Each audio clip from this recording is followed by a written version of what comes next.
Shalom Bapak Ibu Saudara-saudara yang terkasih di dalam Kristus Yesus. Selamat pagi, salam sehat bagi kita semua. Kita berjumpa kembali melalui renungan pagi HKBP. Bagaimana kabarnya Amanginang? Semoga di dalam keadaan sehat dan penuh dengan sukacita. Marilah kita menggunakan waktu kita sejenak di pagi hari ini untuk berdoa, membaca, dan merenungkan firman Tuhan. Kita berdoa. Terpuji termulialah Engkau Tuhan yang senantiasa menyertai kehidupan kami hingga pada saat hari ini. Pagi hari yang indah ini Tuhan, kami akan mendengarkan firman-Mu.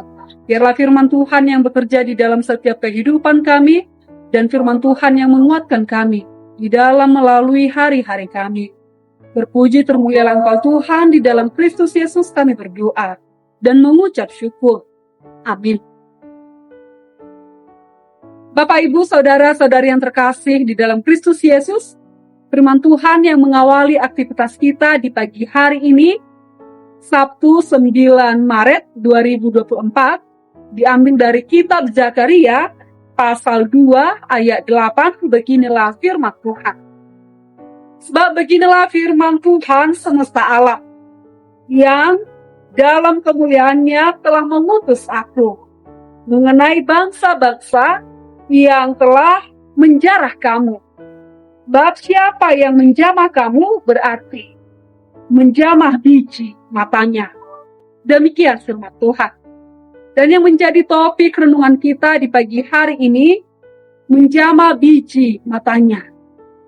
Bapak, Ibu, Saudara-saudari yang terkasih di dalam Kristus Yesus, di dalam nas renungan kita ini, di mana dikatakan setelah bangsa Yehuda kembali ke Yerusalem dari pembuangan Babel, mereka meletakkan pondasi untuk membangun bait Allah, di mana dikatakan bahwa bait suci Allah yang di Yerusalem sudah dihancurkan oleh Babilonia. Oleh sebab itulah, ketika mereka kembali ke Yerusalem, mereka bersorak-sorai dan juga memberikan tanda bahwa Tuhan senantiasa menyertai kehidupan mereka. Oleh sebab itu, mereka membangun bait suci Allah kembali. Tetapi, pada saat itu terhenti. Oleh sebab itulah, Zakaria mendesak mereka, warga Yerusalem, untuk cepat-cepat menyelesaikan bait suci Allah. Karena itu adalah lambang penyertaan tangan Tuhan, dan juga dikatakan bahwa Tuhan bersama-sama dengan mereka. Oleh sebab itu, mereka harus memuji, memuliakan nama Tuhan atas kebesarannya, dan juga memberikan kehidupan bagi bangsa Yehuda. Dan di sini kita perhatikan, Bapak, Ibu, Saudara-saudari yang terkasih di dalam Kristus Yesus, di mana dikatakan supaya mereka benar-benar di jalan Tuhan, di dalam Tuhan.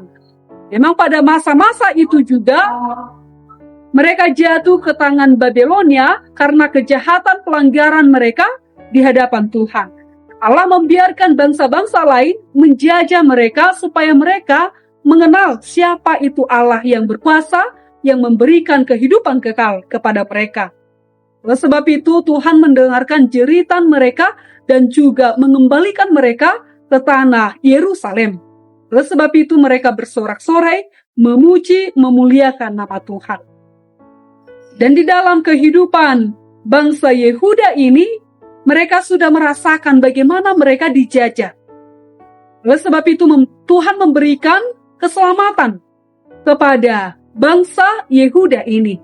Mana dikatakan bahwa Tuhan tidak membiarkan bangsa Israel ini dijajah kembali oleh bangsa-bangsa yang lain. Karena Tuhan senantiasa menyertai kehidupan mereka dan juga menyelamatkan mereka seperti biji matanya.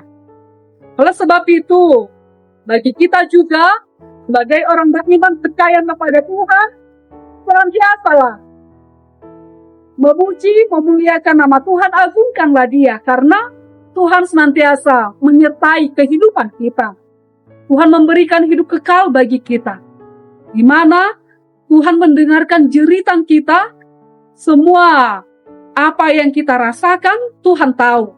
Apa yang ada di dalam pikiran kita, bagaimana doa-doa kita sampaikan kepada Tuhan, Tuhan mendengarkannya. Hanya bagi kita harus bersabar menunggu apa yang Tuhan berikan kepada kita. Jadi jangan pernah putus asa di dalam setiap kehidupan kita. Ada keselamatan di dalam Tuhan. Dan dikatakan juga supaya kita bersama-sama dengan Tuhan. Tangan Tuhan senantiasa mengulurkan pertolongannya kepada kita karena kita berharga di matanya. Oleh sebab itu, Bapak, Ibu, Saudara-saudari yang terkasih di dalam Kristus Yesus, agungkanlah nama Tuhan dan juga di mana penyertaan tangan Tuhan bersama-sama dengan orang percaya, kita juga harus benar-benar memberikan hidup kita kepada Tuhan. Jadi jangan pernah tinggalkan Tuhanmu ketika kita di dalam keterpurukan. Jangan pernah menganggap bahwa Tuhan tidak memperhatikan kita ya. Tapi senantiasalah lihat bagaimana Tuhan bekerja di dalam setiap kehidupan kita ini. Tuhan senantiasa melihat apa yang kita perbuat, apa yang kita pikirkan, dan juga masa depan kita sudah disediakan oleh Tuhan. Oleh sebab itu, senantiasa mendekatkan diri hanya kepada Tuhan. Katakan, Tuhan beserta dengan orang-orang yang percaya. Agungkanlah Dia, muliakan nama Tuhan, senantiasa bersabar di dalam menghadapi pergumulan demi pergumulan.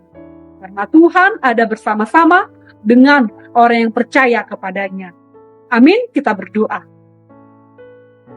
Terpuji termulialah Engkau Tuhan yang senantiasa bersama-sama dengan kami ketika kami di dalam keterpurukan. Tuhan tidak pernah membiarkan kami. Tangan Tuhan senantiasa menolong kami, menopang kami untuk bangkit kembali memuji memuliakan nama Tuhan.